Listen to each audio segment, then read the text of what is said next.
Electric cycles ಏನು ನೋಡಿದ್ರಿ, ಅದು ಒಂದು ವಾರದಿಂದ ನಾವು ಮೈಸೂರು ಝೂ ಅಲ್ಲಿ ಟ್ರಯಲ್ ಬೇಸಿಸ್ ಮೇಲೆ ರನ್ ಮಾಡ್ತಾ ಇದ್ದೀವಿ.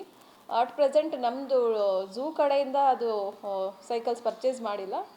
ಒಂದು ಟೆಂಪ್ರವರಿ ಕಬ್ಬನ್ ಪಾರ್ಕಲ್ಲಿ ಯಾರು ರನ್ ಮಾಡ್ತಾ ಇದ್ದಾರೆ ಅವ್ರಿಗೆ ನಾವು ಕೇಳಿಕೊಂಡು ರನ್ ಮಾಡಿಸ್ತಾ ಇದ್ದೀವಿ. ಸೊ ಅದು ಜನರಿಗೆ ಉಪಯುಕ್ತ ಅಂತ ಅನಿಸಿದ್ರೆ ಕಂಟಿನ್ಯೂ ಮಾಡೋಣ ಅಂತ ಆಲೋಚನೆಯಲ್ಲಿದ್ದೀವಿ. ಇವಾಗ ಜಸ್ಟ್ ಟ್ರಯಲ್ ಬೇಸಿಸ್ ಮೇಲೆ ರನ್ ಮಾಡ್ತಾ ಇದ್ದೀವಿ. ಅದಕ್ಕೆ 200 ರೂಪೀಸ್, ಅಂದರೆ ಡಬಲ್ ದ ಟಿಕೆಟ್ ಪ್ರೈಸ್ ಇದೆ. ನಮ್ಮದು 120 ರೂಪಾಯಿ ಟಿಕೆಟ್ ಪ್ರೈಸ್ ಏನಿದೆ ಅದ್ರದ್ದು ಡಬಲ್ 240 ರೂಪೀಸ್ ಇದೆ. ಈಗ ಒಂದು ವಾರದಿಂದ ಮಾಡ್ತಾ ಇದ್ದಾರೆ. ರೆಸ್ಪಾನ್ಸ್ ಅಂದರೆ ಲೈಕ್ ಯಾರಾದರೂ ಇಂಡಿವಿಜುವಲ್ಸ್ ಬರ್ತಾರೆ, 2 ಅಥವಾ 3 ಜನ ಬರ್ತಾರೆ. ಅವರು ಹೇಗೆ ಅಂದರೆ ಟ್ರಾಮ್ ತೊಗೊಂಡ್ರೆ ಸೀಟ್ಸ್ ನಂಬರ್ ಆಫ್ ಸೀಟ್ಸ್ ಬಂದುಬಿಟ್ಟು ಜಾಸ್ತಿ ಇರುತ್ತೆ. ಮತ್ತು ಕೆಲವೊಂದು ಸಲ ತುಂಬ ಕ್ರೌಡೆಡ್ ಇದ್ದಾಗ ಟ್ರಾಮ್ಗಳು ಇನ್ ಟೈಮಿಗೆ ಸಿಗಲ್ಲ, ಸ್ವಲ್ಪ ಹೊತ್ತು ವೇಟ್ ಮಾಡಬೇಕಾಗುತ್ತೆ.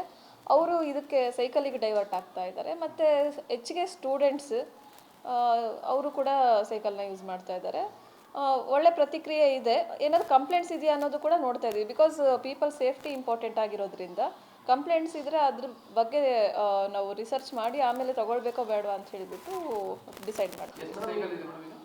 ಇವಾಗ ಸದ್ಯಕ್ಕೆ 10 ಸೈಕಲ್ ಇದೆ.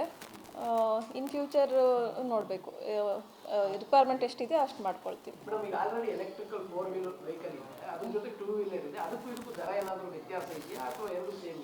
ಎರಡು ಸೇಮ್ ಇದೆ, ಪರ್ ಪರ್ಸನ್ 2 ಸೇಮ್ ಇದೆ. ಇನ್ನೂ ತುಂಬ ಇನಿಷಿಯಲ್ ಸ್ಟೇಜ್ ಇದೆ. ಇನ್ ಫ್ಯೂಚರ್ ತುಂಬ ಒಳ್ಳೆ ರೆಸ್ಪಾನ್ಸ್ ಬಂದು ಯಾವುದು ಕೂಡ ಅವಘಡಗಳು ಆಗಲಿಲ್ಲ ಅಂದರೆ ಇನ್ ಫ್ಯೂಚರ್ ಥಿಂಕ್ ಮಾಡಿ ತಗೊಳ್ತೀವಿ. ಒಂದು ಸೈಕಲ್ ಒಬ್ಬರು ಮಾತ್ರ ಯೂಸ್ ಮಾಡ್ಬೋದು.